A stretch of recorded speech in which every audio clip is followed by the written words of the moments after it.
Patuloy ang aming paglalakbay. At habang pataas kami ng pataas, paganda rin ng paganda ang aming nakikita.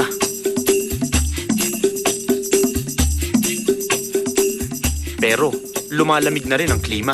At dahil sa hindi inaasahang panganib, may posibilidad na hindi kami makatawid.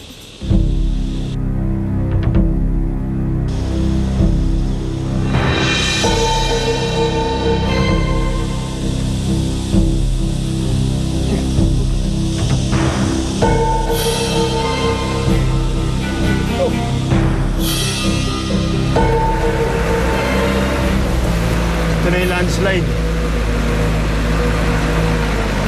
Wow. Dito naganap yung landslide kung saan na-stranded yung advance team ng Pinoy Adventures. Gumuho yung isang bahagi ng bundok at natabunan yung buong kalsada. Pero hindi lang isa yan, meron pa dito sa harapan, gumuho din. Mabuti na lang nabuksan na yung kalsada at nakadaan na tayo. At ngayon, tuloy tayo sa adventure natin.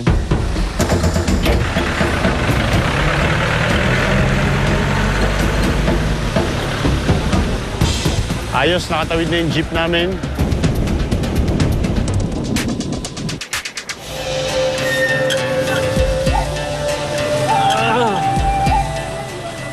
Woohoo!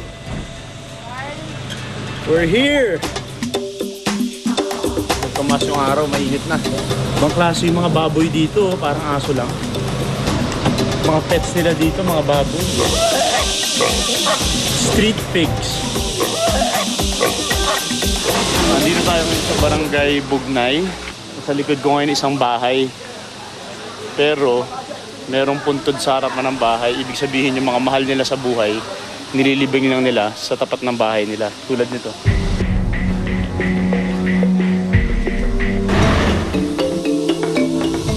Doon tayo pupunta. Para sa akin, parang ang ganda ng pagkakapwesto ng village nila. Dahil may river sa harapan, may Chico River. Tapos makikita mo yung mountain range nila, talagang malawak. Tapos nandun yung mga palayan nila, yung mga rice terraces nila, nakapwesto ng maganda. At para marating yung village na yon, kailangan mag-trekking.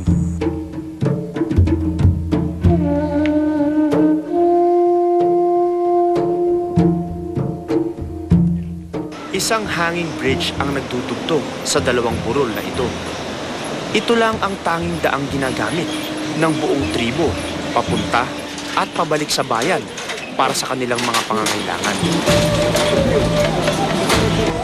Pag dinadaanan mo yung tulay, makitid na makitid lang siya, tapos umaalog-alog kada tapak mo. Tapos yung tinatapakan mo, parang manipis na sheet ng bakal na see-through. So parang kita mo kung gaano kalalim, tapos may rumaragas ang river sa ilalim. So medyo, kung may takot ka sa heights, medyo kakabahan ka dito. Kahit mataas sikat ng araw, biglang umulan. Unpredictable yung weather dito. Sana hindi magtuloy-tuloy yung ulan.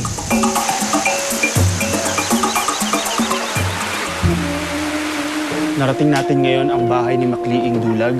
Siya ang tribe leader ng Butbut tribe at siya rin ang nag-lead ng resistance against the Chico Dam dito sa Chico River. Makakausap natin ngayon ang kanyang anak at makakwentuhan natin. Samahan niyo ako. Magandang hapon po. Ako si Robert Makliing. Kayo po yung anak ni Makliing Dulag? Oo. Ano po ito?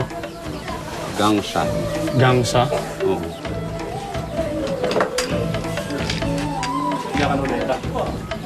Titikiw sa renti isurut. Pati Kalinga. Basta raw may kasiyahan, ginagamit itong gangsa ng Butbut tribe. Minsan kung nagpipis ang dalawang tribo, ginagamit nila ito. Kung may kasalan, kung may birthday, basta kung merong masayang pangyayari. Pwede ko po bang mahawakan? Hawakan mo. Basta hawakan mo. Panga ng tao. Bawal siyang malaglag, kaya kailangan mahigpit ang pagkakahawak. Posible daw na centuries old na itong panga ng taong ito. May ngipin pang nakakabit, tapos kita mo talaga yung jawline. Buto. sabi niya hindi raw ito basta-basta pinapatugtog dahil very sacred daw ang gong na ito. Maraming generations na raw ito na ipasa-pasa. Hindi nga niya alam kung anong taon nakuha or naimbento yung gong na yon. Kaya nung tinanong ko siya kung pwede ba niyang patugtugin ng konti, sabi niya hindi raw ito basta-basta. Sige po. Maraming salamat po. Sa pagpapatuloy ng aming biyahe, mukhang hindi matutuloy ang pagpunta namin sa susunod na lokasyon.